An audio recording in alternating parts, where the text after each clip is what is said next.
है कि हमारी स्टेज पर एक ऐसे बेबाक खतीब मौजूद हैं कि जिनको अगर मजमाउल बहरैन कहें तो कोई मेरे ख्याल से गलत नहीं होगा, क्योंकि जब वो जहाँ एक तरफ साहिब निस्बत आलिम दीन हैं तो वहीं दूसरी तरफ मैदान खिताबत के शहसवार हैं और ख़तीब बेमिसाल हैं हज़रत वाला मुफ्ती मोहम्मद आसिफ महमूद साहब दामत बरकातुहुल आलिया, इमाम ख़तीब इंशाअल्लाह मस्जिद जाफराबाद दिल्ली से। बहुत ही अदब व एहतराम के साथ दरख्वास्त करता हूँ कि ए जाने वफ़ा जलवा दिखाने के लिए आ, ए जाने वफ़ा जलवा दिखाने के लिए आ, इस सोई हुई महफिल को जगाने के लिए आ। हजरत मौलाना मुफ्ती मोहम्मद आसिफ महमूद साहब दामत बरकातुहुल आलिया।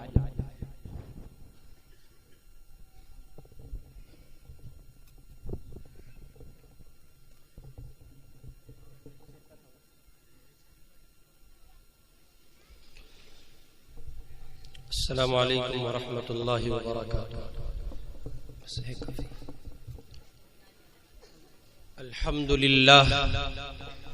अल्हम्दुलिल्लाह नहमदुहु व नस्तईनुहु व नस्तगफिरुहु व नु'मिनु बिही व नतवक्कलु अलैहि व नऊज़ु बिल्लाहि मिन शुरूरि अनफुसिना व मिन सय्यिआति अअमालिना मन यहदिहिल्लाहु फला मुदिल्ल लहु व मन युद्लिल फला हादिय लहु व नशहदु अन ला इलाहा इल्लल्लाहु वहदहु ला शरीक लहु व नशहदु अन्न सय्यिदना मुहम्मदन अब्दुहु व रसूलुहु सल्लल्लाहु अलैहि व अला आलिहि व अस्हाबिहि व बारक व सल्लम तस्लीमन कसीरा। अम्मा बअद, अऊज़ु बिल्लाहि मिनश शैतानिर रजीम, बिस्मिल्लाहिर रहमानिर रहीम।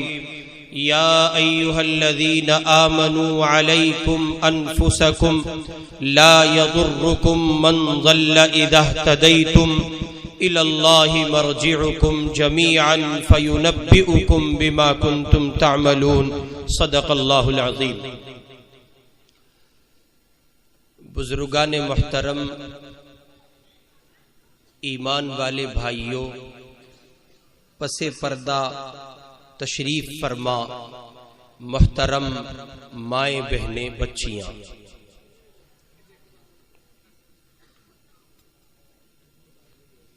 आप हजरात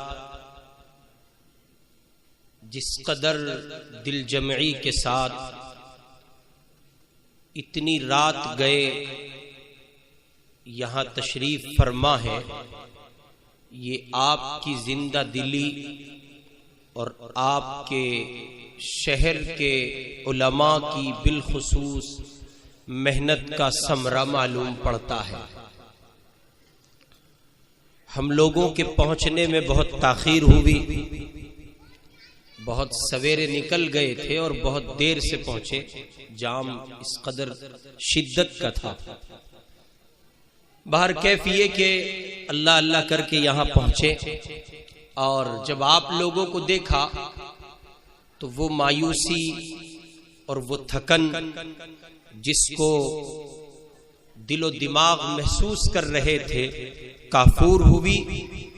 इस बुनियाद पर कि आप हजरात अपना फर्ज मनसबी यानी मेजबानी का फरीजा बखूबी अदा कर रहे थे। अल्लाह आपको दारेन में इसका बेहतर से बेहतर सिला अता करे। मेरे जिम्मे मेरे मोहतरम दोस्त कारी जुल्फिकार साहब दामत बरकातुहुम ने इस्लाह मुआशरा से मुताल्लिक कुछ सबक आपको सुनाने का उन्वान लगाया था, पाबंद किया था कि इस हवाले से तुझे बात करनी है। वक्त भी बहुत हो चला है और तबीयत भी इसकी इजाजत नहीं देती है। आप हजरात को भी बहुत से तकाजे होंगे। मुझे आप घड़ी देख कर एक 20 से 25 मिनट बर्दाश्त कर लेंगे तो उम्मीद है कि मेरा भी नफा होगा और आपका भी नफा हो जाएगा इंशाअल्लाह। दुरूद पाक पढ़ें। अल्लाहुम्मा सल्ली अला सय्यिदिना मुहम्मद।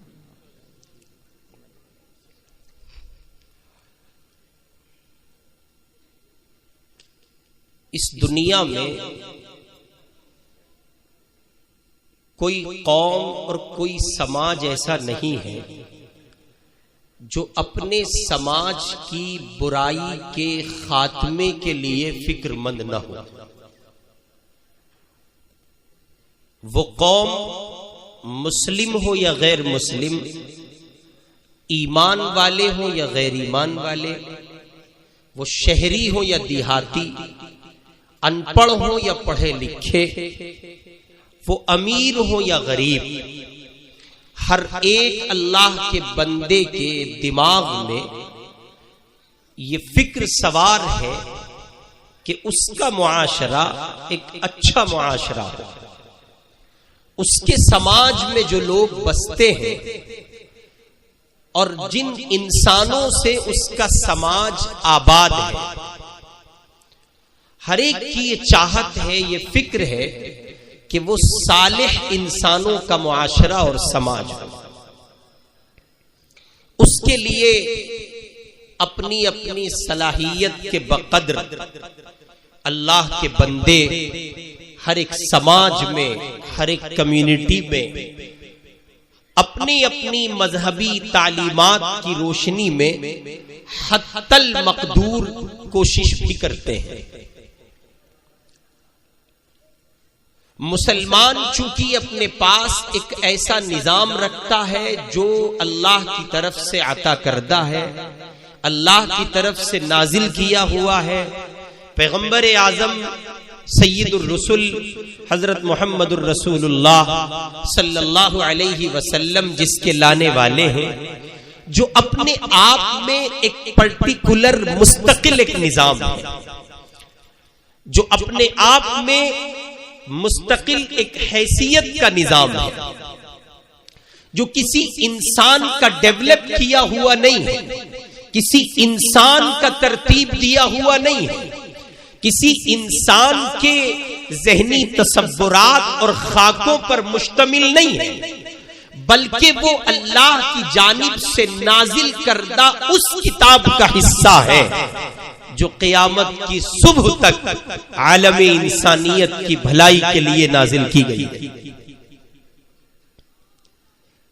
तो मुसलमान अपने दायरे में इस तालीम और इस किताब के हामिल होने की वजह से दोहरा फिक्रमंद है और दोहरा जिम्मेदार है। चुनांचे आप देखेंगे कि मुसलमानों में, उनके महल्लात में, उनके कस्बों में, उनके शहरों में मुस्लिम समाज सुधार के नाम पर मुस्तकिल कमेटियां तश्कील पाती हैं। नौजवान अलग मेहनत करते हैं, बूढ़े अलग मेहनत करते हैं और उलमा की फिक्र अलग होती है, और जो दानिश्वर समाज के दानिश्वर अफराद होते हैं उनकी अपनी मेहनत अलग होती है। लेकिन मजमूई हैसियत से जब आप इस फिक्र का जायजा लेंगे तो ये बात वाज़ेह होगी कि इन सब का मकसद एक है, और वो है सालिह मुआशरा, बेहतर अफराद पर मुश्तमिल एक अच्छा सच्चा समाज। उसके लिए दिन रात कोशिशें होती हैं, मेहनतें होती हैं, मुस्तकिल अल्लाह के बंदे कोशिशें करते हैं। हम और आप इस वक्त यहां जमा हैं, ये भी उसी का एक हिस्सा है। इतना बड़ा जलसा, 3 दिन तक लगातार मुकर्रिरीन को सुनना, वाइज़ीन को सुनना, उनके पंदो नसाए को अपने दिलो जिगर में जगह देना, और फिर आने वालों का इस्तिकबाल, उनका इंतजाम व इंसिराम, ये मुस्तकिल एक खर्च जो टेंट की शक्ल में है और साउंड की शक्ल में है, और बहुत से लवाजिमात हैं जो आपको ये सब करने पर मजबूर होना पड़ता है। और हम ये समझते हैं कि सिवाय इसके किसी की कोई फिक्र नहीं है कि हमारा हसनपुर अच्छा हो जाए। इसके सिवा तो कोई बात नहीं है ना, यही बात है। आप सब एक बार इशारतन हाँ फरमा दे, आप सब इसीलिए यहां जमा हैं कि हमारे हसनपुर को अल्लाह रब्बुल इज्जत ने जैसा मदनी मुआशरा हुजूर पाक अलैहिस्सलातु वस्सलाम के असहाब को हुजूर की तालीमात की रोशनी में उन पर अमल के नतीजे में अता किया था, हमें भी अल्लाह को मदनी मुआशरा हसनपुर में अता कर दे। यही सोच है, यही फिक्र है। लेकिन एक सवाल है जो मुझे भी खटकता है, आपको भी खटकता होगा, और वो सवाल ये है कि जितनी ज्यादा इस्लाहे मुआशरा के नाम पर कोशिशें मुआशरे में होती हैं, तो अव्वलन तो जायजा ले कि उतनी कोशिशें पहले नहीं थी। अब से 20 साल पहले जब आप जाएंगे तो आप देखेंगे कि इतने सारे लोग बैक वक्त किसी जगह, किसी समाज के इज्तिमा में, किसी समाज के लोगों को सुनने को मिल जाए, ये मुमकिन नहीं होता था। इत्तिफाक से कोई जलसा हुआ, उसमें शहर के भी, गांव के भी, अतराफ और अकनाफ के लोग भी, सब रेल पेल एक इज्तिमा था। और ऐसे मौके साला साल में एक आध बार देखने को मिलते थे। अब ऐसा नहीं है। अब हर इंसान की जेब में एंड्रॉइड फोन है। बहुत से लोग विंडोज लिए घूम रहे हैं, किसी के पास सैमसंग है तो किसी के पास एप्पल है, और जो और जरा नीचे आ गए हैं और कैमरों की दुनिया में तरक्की कर रहे हैं, वो वीवो और ओप्पो को जगह देते हैं, या ये कि वन प्लस चला लेते हैं। बाहर के पहले ये सहूलतें नहीं थी कि आप अकाबिर को, उलमा को, सुलहा को बैक वक्त किसी इज्तिमा में सुन सके। ये भी सहूलत नहीं थी जब चाहे, जहां चाहे, जैसे चाहे सुन सके। बेडरूम में भी सुन रहे हैं, सफर कर रहे हैं तो भी सुन रहे हैं। पहले लोग सफर करते थे तो या कंजरियों के गीत सुनो, गाने सुनो, और अगर उससे हिफाजत चाहते हो तो बुत बन के गाड़ी में बैठे रहो। वो छोटी छोटी कैसेटें होती थी, वो भी हर एक ड्राइवर के पास दस्तयाब नहीं थी। बार कैफ ये कि ये माहौल नहीं था जो आज मुझे और आपको मुयस्सर है। अब आप जब जहां जिसे चाहें, बस जरा सा हजरत यूट्यूब को जहमत दीजिए और फिर लाइन से हजरत मौजूद है। जिसको चाहे, जहां चाहे, जितना चाहे क्लिक कीजिए, दहाड़ते हुए मुकर्रिर शेर की मानिंद आपकी तरफ लपकेंगे और वो ये कहना चाहते हैं, या सुधर जाओ वरना हम इससे बाहर आते हैं। जी, इतनी सहूलतें। लेकिन हम जायजा जब लेते हैं, कंपेयर जब करते हैं, तो हमें 20 साल पहले के मुआशरे को देखकर रश्क होता है और आज के मुआशरे को देखकर मत्थे पे हाथ मारने को जी चाहता है।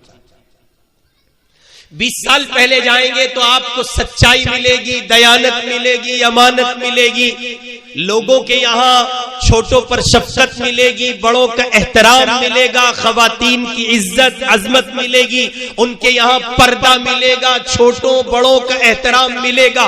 खवातीन बीच रास्तों पर, सड़क पर चलती दिखाई नहीं देंगी। वो अगर किसी राह से गुजर रही हैं और मर्द उधर से सामने से आते हैं, वो सिमट जाती हैं, किनारे लग जाती हैं, अपने वजूद को समेट लेती हैं। आज ऐसा नहीं है, जबकि बयानात की कसरत है। आज ऐसा नहीं है।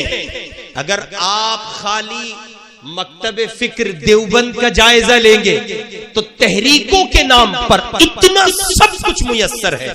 उंगलियों पर शुमार कीजिए देवबंदी मदारिस, उंगलियों पर शुमार कीजिए देवबंदी मकातिब, उंगली पर शुमार कीजिए देवबंद की तबलीगी जमात, उंगली पर शुमार कीजिए देवबंद की जमइयत, देवबंद का पर्सनल लॉ बोर्ड, उंगली पर शुमार कीजिए देवबंद के फुजला, मस्जिद दर मस्जिद उलमा, उनके हफ्तावारी बयानात, इस्लाह मुआशरा के नाम पर हफ्तेवारी होने वाली मुस्तकिल मेहनतें, दिन रात अल्लाह के बंदों की कोशिशें।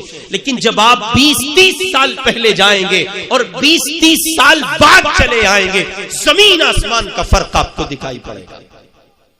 आप समझते हैं क्यों? बस ये अगर मैंने और आपने समझ लिया कि ऐसा क्यों है, तो इस्लाह मुआशरा का हल मेरे आपके हाथ आ जाएगा और हर एक इंसान को ये राह मुयस्सर आ जाएगी कि मुआशरा कैसे संवर सकता है। इसके लिए मुझे और आपको रुख करना पड़ेगा कुरान। कुरान इस सिलसिले में रहनुमाई करता है। कुरान की चौखट पर दस्तक दे, अल्लाह के कुरान से पूछें हमारे मुआशरे की इस्लाह के रास्ते आसान क्यों नहीं हो रहे हैं। इसलिए कि हम ये देखते हैं जूं जूं इन तमाम चीजों ने तरक्की की है, उलमा मुयस्सर आने लगे, अकाबिर का वजूद मसऊद आसानी के साथ फराहम हुआ, उनकी मजालिस, उनकी महफिलें और कहिए कि उनसे इक्तिसाब फैज की राहें आसान हुई। ये बिल्कुल उसके मिसदाक हो गया, मर्ज बढ़ता गया जूं जूं दवा की। कुछ ऐसा है मेरे आपके मुआशरे का हाल। फलसफा समझ नहीं आता आखिर ऐसा हो क्यों रहा है। कुरान देखें फिर मुआशरा देखें, मुवाजना करें, हल आपकी गोद में है। कुरान कहता है या अय्युहल्लज़ीना आमनू अलैकुम अनफुसकुम। इस्लाह मुआशरा के लिए कुरान एक गाइडलाइन मुझे आपको दे रहा है, एक रहबरी अता कर रहा है, और वो ये है कि ए ईमान वालों, दूसरों से पहले अपनी इस्लाह की फिक्र को मुकद्दम रखो। दूसरों को संवारने से पहले खुद संवरने की कोशिश करो। दूसरों की इस्लाह से पहले अपनी इस्लाह का ख्याल करो। दूसरा नमाजी बने, इससे बेशतर जरूरी है कि आप नमाजी बने। दूसरा फसाद से रुक जाए, इससे पहले जरूरी है आप फसाद से रुक जाए। ये कुरान की तालीम है। इसके मुकाबिल मैं और आप अपने मुआशरे का जायजा लें तो इसका बिल्कुल उल्टा है। इसका बिल्कुल उल्टा है। और शिकायतों का आलम यह है कि जब समाज के जिस तबके के पास आप बैठेंगे वो अपने आप को छोड़कर पूरे समाज को मतऊन करता हुआ दिखाई देगा। एग्जाम्पल अर्ज करता हूं, आप जा बैठो प्रधानों के पास, आप जा बैठो विधायकों के पास, आप जा बैठो काउंसलरों के पास, यानी सियासी दुनिया से जो लोग आते हैं, तो वो शिकवा करेंगे साहब ये अवाम जो है ना, इस अवाम ने बड़ा फसाद मचाया है, ये अपने रहबर अच्छे नहीं चुनती है। अगर ये अपने रहबर अच्छे चुन ले तो मसाइल का हल हो जाए। इसको ग्राउंड लेवल पर उतरकर अगर आप समझें तो समझ में आएगा कि आप किसी बाप से पूछें औलाद के बारे में क्या कहते हो, तो 97 नहीं 98 नहीं 99% बाप और अम्मा शिकायत करते हुए मिलेंगे, मौलाना औलाद ने नाक में दम किया हुआ है, बहुत परेशान कर रहे हैं बच्चे, संवरने का नाम ही नहीं लेते, सुधरने की डगर पर है ही नहीं। बाप कहता है बच्चे नमाजी नहीं है, दुआ करें नमाजी हो जाएं। बच्चे बात नहीं मानते, नाफरमान है। अभी उस चौखट को छोड़िए मत, बस जरा सी लोकेशन चेंज कीजिए, उसी घर में औलाद भी रहती है, उससे पूछें क्या हाल है, आपके और वालिद के दरमियान का राब्ता बहाल क्यों नहीं होता। तो औलादें कहती हैं हजरत आपको नहीं पता, अब्बा की जूं जूं उम्र बढ़ती गई यूं यूं 60 आ गए हैं, अकल काम नहीं करती है उनकी। बाप औलाद का शिकवा कर रहा है, औलादे माँ बाप का शिकवा कर रही है। शौहरों का रुख करो, इनसे पूछो तो ये बीवियों के लिए दुहाइयां देते दिखते हैं, हजरत इसलिए निकाह किया था सुकून मिले, जिंदगी जहन्नम बन गई। बीवियों से पूछो तो बीवियां शिकवा करती हैं, मैं तो निकाह ही ना करती तो अच्छा था, इस घर में जब से आई हूं सुकून का कोई पल मैंने नहीं गुजारा। आगे इस सर्कल को मजीद वसी करें, आगे बढ़े और पहुंचे आप बड़े भाइयों के पास, तो वो छोटों को मतऊन करेंगे, उनसे शाकी है। छोटों से पूछे तो वो बड़ों से शाकी है, वो कहते हैं हमारे बड़े नहीं संवर रहे, उनकी डगर अच्छी नहीं है, उनका किरदार मशकूक है, तो फिर हम कहां कैसे और कब, ये मुमकिन नहीं है। आवाम से पूछिए तो वो कहती है कि खवास नहीं सुधरते, और खवास से पूछो तो वो कहते हैं आवाम का हाल बहुत बुरा है। पढ़े लिखों से पूछो तो वो कहते हैं अनपढ़ गंवार जाहिल लोगों ने मुआशरे को तबाह किया हुआ है, और इन अनपढ़ों से भोले भालों से पूछो तो वो कहते हैं ये पढ़े लिखे पढ़ लिख कर बिगड़ गए हैं, इसलिए समाज का हाल बुरा है। कुरान कहता है तुम जितने नजरियात के हामिल अफराद हो सब के सब गलत हो, लोकेशन चेंज करो, नजरिया तब्दील करो, तुम्हारे चलने की समझ गलत है, तुमने डगर गलत अपनाई है, ये कुरान की राह नहीं है, ये कुरान का निजाम नहीं है, ये मुस्तफा की राह नहीं है, ये मुस्तफा का निजाम नहीं है। कुरान दावत देता है अपने मुआशरे को सलाह व फलाह की डगर पर अगर चाहते हो, तुम ये चाहते हो तुम्हारे मुआशरे के अफराद इफ्फत व पाकदामनी की जिंदगी गुजारें, उनका देखना पाक हो, उनका चलना पाक हो, उनका सुनना पाक हो, तुम्हारा मुआशरा सालिह अफराद पर मुश्तमिल हो। ऐ अल्लाह के बंदो, डगर बदलो, समझ बदलो, नजरियात तब्दील करो, कुरान को अपना रहबर और आइडियल बनाओ। आओ लौटो, कुरान तुम्हें दावत पेश कर रहा है। आमनु अलैकुम अनफुसकुम, ये बाप जो ये कहता है औलाद नहीं सवर रही है, इस बाप से कहो तू सवर जा, औलाद तुझे देखती है। ये बड़ा भाई जो ये कहता है छोटे नहीं सवरते हैं, इस बड़े से कह दो तू सवर जा, तेरा भाई तुझे देखता है। ये शोहर जो बीवी के लिए शादी है, इससे कह दो तू सवर जा, तेरी बीवी तुझे देखती है। जब तू नमाजी होगा वो नमाजी होगी, जब तू सवर जाएगा तेरी औलाद सवर जाएगी। और अगर तेरा किरदार मशकूक रहा तो तू अपने छोटों से ये तसव्वुर, ये उम्मीदें गलत बांधे हुए हैं कि तू राह गलत अपनाए और वो राह अच्छी अपनाए, ये मुमकिन नहीं। हमारा और आपका मुआशरा इस बुनियादी मर्ज का शिकार है। पानी यहाँ गड्ढे में मर रहा है, इसका हल कर लीजिए, मुआशरे की इस्लाह मुमकिन है। वरना बताऊं, आपके हसनपुर में मुआशरे के नाम पे तकरीर करना, ये किसी, आप कहिए क्या क्या जुमला इस्तेमाल कर, किसी तुफ से कम नहीं है। यानी इजहार अफसोस करना पड़ेगा इस पर कि हसनपुर में भी इस्लाह मुआशरा के नाम पे तकरीर होगी। पूछिए क्यों? आपके हसनपुर की शमा कितनी सारी जगहों पर जाके जली और उस चराग से कितने लोगों ने फायदा उठाया। हम तो फिल वक्त में हजरत मुफ्ती खुर्शीद साहब से वाकिफ हैं, और आपका हसनपुर एक ही खुर्शीद नहीं रखता, ऐसे खुर्शीद यहाँ न जाने इन खुर्शीद से कितने पहले गुजर चुके हैं। और फिर हसनपुर ही को क्या ले, इसका अतराफ देखना होगा। बराबर में ढक्का भी है, गजरोला भी है, करीब चले जाएं तो अमरोहा भी है, फिर संभल भी है। जब आप इसके कुर्बो जवार का जायजा लेंगे तो आपका हसनपुर ऐसा नहीं होना चाहिए था, यहाँ भी इस्लाह मुआशरा का जलसा होता।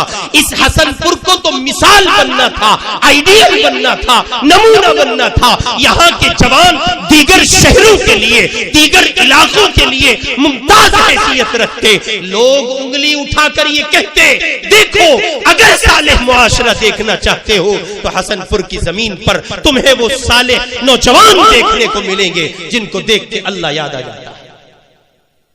लेकिन अफसोस है कि आपके हसनपुर में भी आपके उलमा को 3 दिन सीरतुन नबी व इस्लाह मुआशरा के उन्वान पर उलमा की तकारीर, वाज़ो नसीहत सुनवानी पड़ रही है। उसकी वजह मैंने अकाबिर से सीखे हुए सबक की रोशनी में जो आपकी खिदमत में रखी है, वो बस इतनी सी बात है। बहुत लंबा चौड़ा सबक नहीं है, खाली इतनी सी बात है कि पूरा मुआशरा इसमें लगा है। बाप कहता है औलाद गलत, औलाद कहती है माँ बाप गलत, शौहर कहते हैं बीवी गलत, बीवियां कहती हैं शौहर गलत, बड़ी बहनें छोटी बहनें कहती हैं भाइयों ने किरदार नहीं निभाया, भाइयों ने कहा बहन अपने रुख पर सही नहीं चल सकी, मर्दों ने कहा औरतें गलत, औरतों ने कहा मर्दों ने अपनी डगर बदल डाली है, सियासी लोगों ने कहा, लीडरशिप ने कहा, रहबरों ने कहा, अवाम अपना रुख चेंज कर चुकी है और अवाम ये दुहाई देती दिखती है हमारे लीडरान बिक चुके हैं, वो सियासत के अखाड़े में उतरकर नंगे हो गए हैं, उनका अपना नजरिया कोई नहीं, फिक्र कोई नहीं, सोच कोई नहीं, शऊर कोई नहीं, तदब्बुर कोई नहीं, सलीका कोई नहीं, वो अपनी डगर से हट चुके हैं। जी हाँ, अवाम खवास को दुहाई देती है, खवास अवाम को दुहाई देते हैं, उलमा अवाम का रोना रोते हैं, अवाम उलमा को मतऊन करती है। मेरे भाई नजरिया आपका भी फासिद है, नजरिया मेरा भी फासिद है और आज मुझे और आप दोनों को दावत दे के पुकार रहा है, आओ अपनी इस्लाह को मुकद्दम रखो, खुद की इस्लाह पहले करो।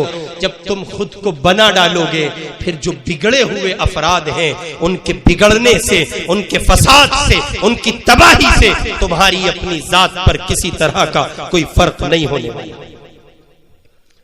और सुने, हमारे अकाबिर का तर्ज अमल, उनका तर्ज जिंदगी शरीयत की रोशनी में इसी पर गुजरा है।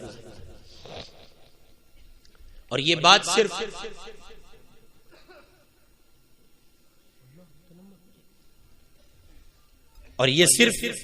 अकाबिर का मसला नहीं रहा है, इसको जब आप ऊपर जाकर देखेंगे तो बात वाज़ेह होगी। नबी करीम अलैहिस्सलातु वस्सलाम की तालीमात की रोशनी में हजरत सहाबा इकराम की जिंदगियों का जब आप जायजा लेंगे तो वाज़ेह हो जाएगा। एक सहाबी है सैयदना हुज़ैफा इब्नुल यमान रज़ी अल्लाहु अन्हु, इनको हुजूर का राजदार कहा जाता है। हुजूर ने इनको राज दिए हैं, आका के राज इनके पास है। अल्लाह के महबूब अलैहिस्सलातु वस्सलाम ने हुज़ैफा रज़ी अल्लाह ताला अन्हु को मुनाफिकीन मदीना के नाम बताए थे। मदीने में कौन कौन बंदा मुनाफिक है, अल्लाह मेरी आपकी सबकी निफाक से हिफाजत फरमाए, उसकी अलामतों से हिफाजत फरमाए, उसकी डगर से हिफाजत फरमाए। हुजूर अलैहिस्सलातु वस्सलाम ने दुनिया से पर्दा फरमाया, दौरे सिद्दीक आया और फिर दौरे उमर आया। फारूक आजम का जमाना है और ये वो इंसान है, कुरान के 18 या 19 मकाम ऐसे हैं, उमर की चाहत है और अल्लाह का कुरान उतरा है। उमर चाहते हैं और अल्लाह कुरान बनाकर उतार रहे हैं। 22 लाख मुरब्बा मील का हाकिम, हुजूर का खलीफा तौम, मुराद मुस्तफा फारूक आजम रज़ी अल्लाहु अन्हु अपने घर से चले, हुज़ैफा के मकान पर पहुंचे, दरवाजे पे दस्तक दी, हजरत हुज़ैफा बाहर आए। अब सैयदना उमर की गुफ्तगू, आपने फरमाया उमर, आपने फरमाया हुज़ैफा, फारूक आजम ने कहा हुज़ैफा मैं तुम्हारे पास इसलिए आया हूं, बुला भी सकते थे, फारूक आजम बुला भी सकते थे, अमीरुल मोमिनीन है, लेकिन बुलाया नहीं, चल के गए। बुलाया नहीं, चल के गए। जाके फरमाया हुज़ैफा मैं फारूक आजम तुम्हारी खिदमत में इसलिए हाजिर हुआ हूं, मैं ये नहीं जानना चाहता कि हुजूर अलैहिस्सलातु वस्सलाम ने मदीने में मुनाफिकीन की जो लिस्ट तुम्हें सौंपी थी उसमें किस किस का नाम है। ये मंशा उमर की नहीं है। उमर ये नहीं जानना चाहता कि उस लिस्ट में किन किन अफराद के नाम हैं। आए हाय, जिगर थाम के सुनिए, अपने कल्ब पे हाथ रखिए, एहसास की दुनिया में गुम हो जाइए। चंद सातों के लिए उमर के मकाम का तसव्वुर कीजिए, फिर ये जुमला सुनिए। फारूक आजम कहते हैं ये नहीं पूछता हूं उस लिस्ट में नाम किसका है, उमर ये जानना चाहता है, उस लिस्ट में उमर का नाम तो नहीं है। आमनु अलैकुम अनफुसकुम, पहले अपनी फिक्र करो। नीचे आ जाएं सहाबा इकराम रिज़वानुल्लाहि अलैहि मजमईन के बाद ताबईन और तबे ताबईन। मैं और आप जिनको इमाम फिक्र के तौर पर फॉलो करते हैं, पैरोकारी करते हैं, इमाम आजम अबू हनीफा रहिमहुल्लाह इशा की नमाज के बाद 2 रकात नमाज के लिए वुजू करते हैं, मुसल्ले पर आते हैं, नियत बांधते हैं, अल्लाह के हुजूर खड़े हो जाते हैं और कुरान पढ़ते पढ़ते एक आयत पर पहुंचते हैं, वमताजुल यौम अय्युहल मुजरिमून, और क़यामत के उस मंजर में गुम हो जाते हैं जिसमें अल्लाह खिताब करके ये कहता है क़यामत के दिन मुजरिमों को अलहदा कर दिया जाएगा। कुरान अपना बयान पेश कर रहा है। अबू